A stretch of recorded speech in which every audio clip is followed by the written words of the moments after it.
Hello मेरे प्यारे दोस्तों, आपका स्वागत है मेरे यूट्यूब चैनल गौतम ऋतु में। आज के इस वीडियो में खासकर आज मैं आपको प्रेम के बारे में बताऊंगा।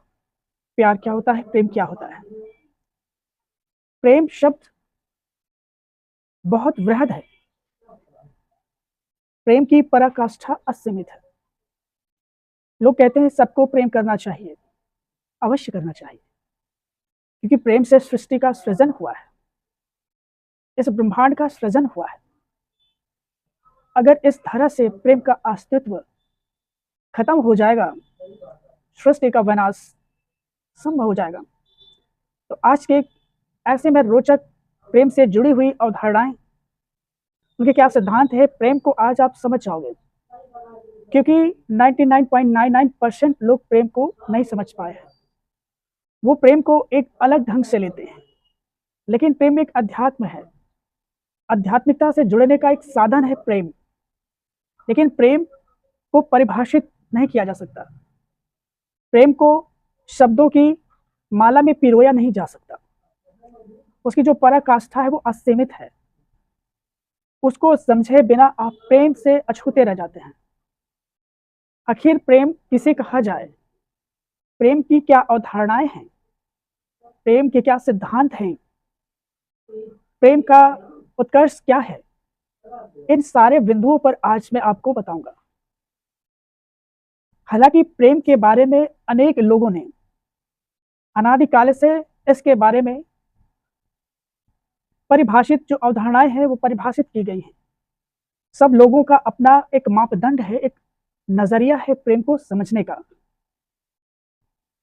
जो हम प्रेम करते हैं, जो सामान्य प्रेम है, वो सभी प्रेम करते हैं। प्रेम कहाँ संभव होता है? जब विपरीत लिंग होते हैं। इस प्रेम को आज मैं आपको समझाऊंगा कि प्रेम कहाँ कैसे बढ़ता है। प्रेम जो होता है विपरीत लिंग ज्यादा आकर्षण करता है। प्रेम कीड़े मकोड़ों, पशु पक्षियों, जानवरों में पाया जाता है। वो एक सामान्य प्रेम है। मनुष्यों में भी जो प्रेम किया जाता है वो भी एक सामान्य प्रेम है। दरअसल जिसको हम प्रेम कहते हैं वो एक लैंगिक आकर्षण है। यानी कि खूबसूरत चेहरा है, सितारों जैसी चमकती हुई आंखें हैं, मूंग से चमकीले आपके होठ हैं, गुलाबों की पंखुड़ियों से लाल सुर्ख गाल हैं, और आपके जो बदन का आकर्षण है वो भा जाता है। वहीं से वो प्रेम की उत्पत्ति हो जाती है। कभी आपने सोचा है कि वो एक मेल मेल में प्रेम कर सकता है, फीमेल फीमेल में प्रेम कर सकती है? बहुधा ऐसा होता है कि अपोजिट जेंडर आकर्षित करते हैं।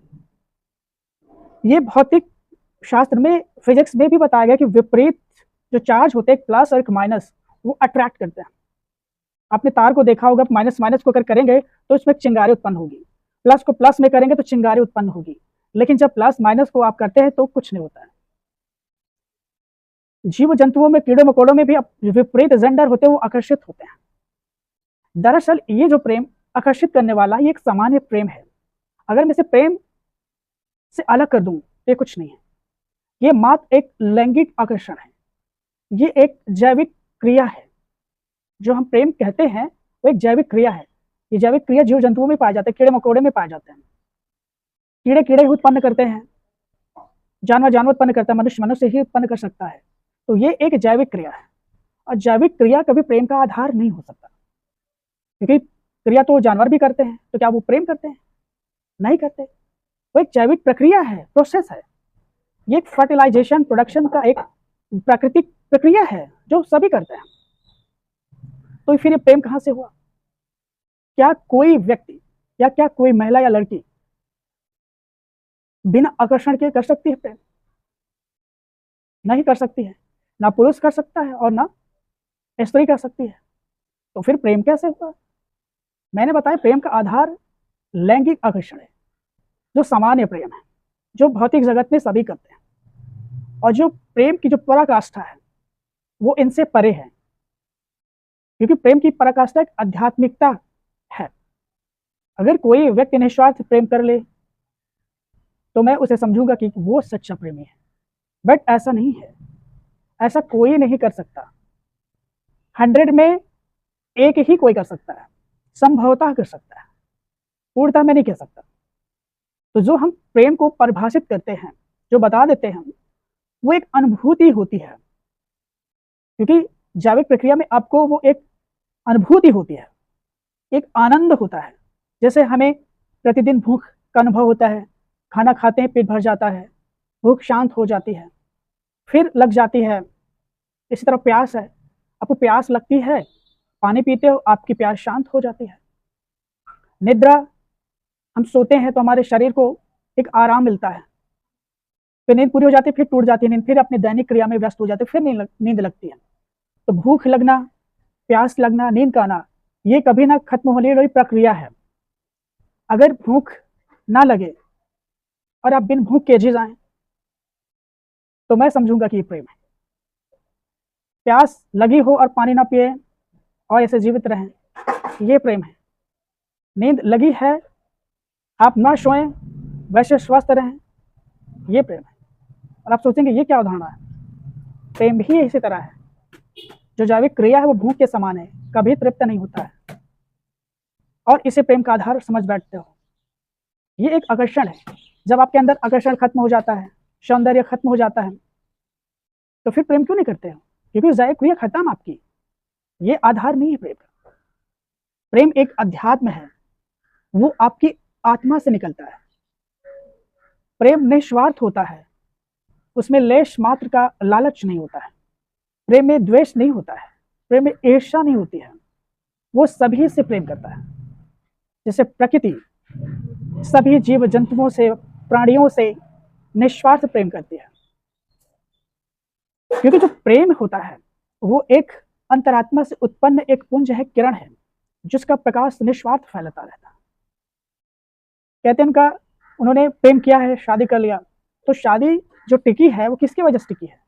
वो लैंगिक क्रिया की वजह से टिकी है।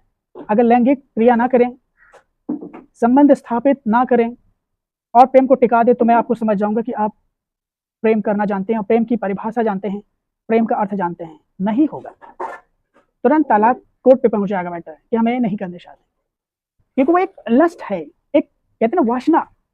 जैसे रोज खाना खाते हैं पेट नहीं भरता है, पानी रोज पीते हैं फिर भी प्यास नहीं बुझती है, हमेशा सोते हैं फिर भी नींद कभी पूरी नहीं होती है, तो उस तरह से वासना कभी पूरी नहीं होती है।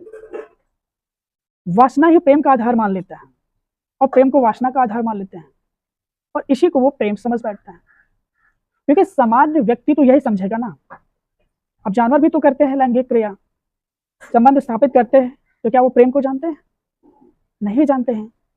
तो मनुष्य भी जो सामान्य प्रेम करते हैं, जिसे हम लैंगिक आधार मानते हैं, उसे प्रेम समझ बैठते हैं। लेकिन प्रेम इन सबसे ऊपर है, बहुत ऊपर है, जिसे प्राप्त करना हर मनुष्य के वश की बात नहीं है।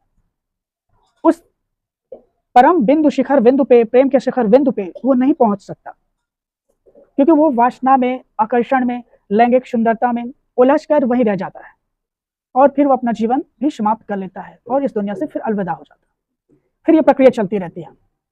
ये प्रक्रिया मनुष्य को बनाए रखने के लिए होती है, ये प्रक्रिया जीव जंतुओं को बनाए रखने के लिए होता है, ये प्रक्रिया पेड़ पौधे वनस्पतियों को जीवित अस्तित्व में बनाए रखने के लिए होता है, मात्र और कुछ नहीं है। प्रेम, आप जिस दिन सीख जाएंगे कि प्रेम मानवता से प्रेम करना है, क्या कोई सबसे प्रेम कर सकता है उसी तरह जिस तरह कोई अपनी नायिका से करता है, अपनी प्रेयसी से करता है? नहीं ना, क्योंकि उसमें आकर्षण है, जिसे आपको अच्छा लगता है। अगर वो खूबसूरत नहीं होगी, उसमें आकर्षण नहीं होगा, तो आप उसकी तरफ आकर्षित होंगे, अट्रैक्ट होंगे? नहीं होंगे, क्योंकि उसमें आपको लस्ट नहीं नजर आया, जो आप चाहते वो उसमें नजर नहीं आया, और इसलिए कहते नहीं हम उससे प्रेम नहीं करते। लेकिन प्रेम तो भेद नहीं करता। प्रेम ना सौंदर्य देखता है, प्रेम ना कुरूप देखता है, ना रूप देखता है, ना स्वरूप देखता है, बस वो प्रेम करता चला जाता है। प्रेम रस वो फैलाता चला जाता, उड़ेलता चला जाता है, क्योंकि प्रेम एक सागर है, और इसमें वही मोतियां तलाश सकता है जो प्रेम की परानंदभूति, आत्मोनान आनंद को प्राप्त कर लेता है। उसका पूरा शरीर दिव्य स्वरूप बन जाता है, उसके हर एक आभा मंडल से प्रेम का अमृत रस बहने लगता है। ये आज तक ऐसा हुआ नहीं है। कुछ ऐसे हैं करुणा सागर हुए हैं, प्रेम सागर हुए हैं, जिसमें आपके महात्मा बुद्ध आते हैं। आखिर वो भी तो प्रेम करते थे। क्या उनकी विवाह नहीं हुआ यशोधरा से, जो एक रूपवती थी, सौंदर्य की एक अनुपम उदाहरण थी, पर क्या वो तृप्त हुए? नहीं। ये क्रिया कभी थकने वाली नहीं है। उन्होंने उस सत्य को स्वीकारा, क्योंकि प्रेम एक सत्य है। जब सत्य को आप जान लेते हैं तो प्रेम को आप जान लेते हैं, और प्रेम का प्रकाश पूरे जगत में फैल जाता है। क्योंकि प्रेम सबसे किया जाता है, चाहे वो पशु हो, पक्षी हो, पेड़ पौधे वनस्पतियां हो, सुंदर हो या ना सुंदर हो, स्त्री हो या पुरुष हो, वृद्ध हो या युवावस्था हो, गरीब हो या अमीर हो, राजा हो या रंक हो, सबसे प्रेम किया जाता है। ऐसा प्रेम कौन करता है? कोई नहीं करता है। जो कर जाता है वो सच्चा प्रेमी कहलाता है। वो ईश्वर के तुल्य हो जाता है, परमात्मा से वो जुड़ जाता है। जैसा हम समझते चले आते हैं कि ये प्रेम है हमारा, ऐसा नहीं है दोस्तों। ये सिर्फ एक हमारी जो बाहरी दुनिया को जो दिख रहा है, सौंदर्य, आकर्षण, बस हम उसकी तरफ अट्रैक्ट हो जाते हैं, उससे जुड़े जाते हैं, और उस जुड़ने को आप प्रेम कह देते हैं। दरअसल वो प्रेम जुड़ने का आधार मैंने कितनी बार बताया, वो है लैंगिक आकर्षण, लैंगिक सौंदर्य है। क्योंकि आप उसमें क्रिया स्थापित करेंगे, एक संबंध स्थापित करेंगे, दैहिक संबंध होगा उसमें आपका, और इस दैहिक संबंध को आप प्रेम समझ लेते हैं। जबकि ये एक भौतिक क्रिया है, natural process to produce of springs to sustain this universal world, but this is not the quintessence of love. Love is paramount and beyond the human imagination. Love originates inside into the soul and reaches to the Almighty to spread love over the mankind. प्रेम की परिभाषा तभी आप समझ पाएंगे, यथार्थता की अनुभूति तभी कर पाएंगे। प्रेम अद्भुत है, अलौकिक है, उसकी परिकाष्ठा असीमित है, पूरे ब्रह्मांड में व्याप्त है। बस उसे अनुभूति की आवश्यकता है। परमात्मा से आत्मा के जोड़ लेना ही प्रेम है। हर मनुष्य को आनंद प्रदान करें, प्रेम है। आप उसमें नफरत नहीं रह जाती, कोई ईर्ष्या द्वेष नहीं रह जाता। यही प्रेम का आधार है। जिस दिन से यह खत्म हो जाएगा, मैंने कहा ना, सृष्टि समाप्त हो जाएगी, यानी कि भौतिक जो प्रक्रिया रुक जाएगी, तो सृष्टि का विनाश निश्चित है। ये है प्रेम जो मैं बताना चाह रहा था, कि प्रेम सबसे किया जाता है, किसी खास से नहीं किया जाता है। अगर किसी खास से प्रेम करते हैं तो फिर वो एक आकर्षण मात्र है, वो प्रेम का आधार नहीं है, निराधार है। क्योंकि आप करोगे फिर एक दिन खत्म हो जाएगा, तो ऐसा प्रेम किस काम का? क्योंकि प्रेम तो कभी ना खत्म होने वाला एक स्रोत है, और वह स्रोत कभी खत्म नहीं होता है। और जो स्रोत खत्म हो जाए वो प्रेम कहाँ हो सकता है? लेकिन जब तक सौंदर्यता है, लैंगिक आकर्षण है, वो हो गया प्रेम है। उसके बाद फिर नहीं, ये प्रेम नहीं होता है। प्रेम वो होता है कि जो दो आत्माएं, दो जिस्म दूर रहकर भी एक दूसरे को कर जाए प्रेम, जी जाए प्रेम, वो होती है प्रेम। आज इस प्रेम की परिभाषा को मैंने समझा, जाना, और ये महसूस किया कि प्रेम का आधार लैंगिक नहीं होता है। प्रेम का आधार आत्मिक स्नेह होता है, आत्मिक प्रेम होता है। यही बताने का मैं प्रयास कर रहा था, और उम्मीद है कि यह जरूर समझ में आया होगा कि प्रेम क्या है। अभी प्रेम के प्रकार मैंने नहीं बताया है। प्रेम का प्रकार कितने प्रकार के होते हैं ये मैं नेक्स्ट वीडियो में बताऊंगा, क्योंकि ये वीडियो फिर थोड़ा लेंदी हो जाएगा। आई होप ये चीज समझ चुके होंगे कि अब प्रेम क्या है। जिस प्रकार एक सूर्य सबको एक समान प्रकाश उपलब्ध करता है, प्रदान करता है, क्या वो भेद करता है? प्रेम करता है सबसे। ये अंबर आपका पूरे विश्व में फैला हुआ सबको एक छत दिया है, क्या किसी को भेद करता है? पेड़ वृक्ष प्रकृति कभी किसी से भेद करते हैं? सबसे प्रेम करते हैं, चाहे फकीर हो, चाहे अमीर हो, या सौंदर्य हो या कुरूप हो, सबको समान फल देते हैं, छाया देते हैं। प्राणवायु देते हैं वो प्रेम करते हैं, प्रकृति प्रेम। वैसे हमें भी करना चाहिए। यही है प्रेम का सार, यही है प्रेम का असली निचोड़ अमृत। जो पुरुष इसको समझ जाता है, जो स्त्री समझ जाती है, वो एक आकर्षण का एक लौकिक केंद्र में पहुंच जाती है, आध्यात्मिकता के केंद्र में वो समाहित हो जाती है और उसका प्रेम सदैव के लिए अमृत बन जाता है। उसका प्रेम हमेशा के लिए अमृत बन जाता है। यही प्रेम का मूल आधार है। तो दोस्तों, आज के इस वीडियो के लिए सिर्फ इतना ही। आप समझ चुके होंगे प्रेम क्या है। ये सारी चीजें आज मैंने बताने का प्रयास किया। आई होप ये वीडियो आपको जरूर पसंद आया होगा। अगर आया है तो लाइक करें, शेयर करें, ताकि लोगों तक प्रेम का पुंज पहुंचना चाहिए। सब्सक्राइब करें, कमेंट अपनी राय जरूर भेजें कि आपको प्रेम को किस नजरिए से, किस दृष्टिकोण से आप देखते हैं। अपना सुझाव जरूर भेजें, उसके लिए मैं अपेक्षित हूं। तो दोस्तों, अपने इस मित्र सखा गौतम ऋतु को दीजिए इजाजत। नमस्कार।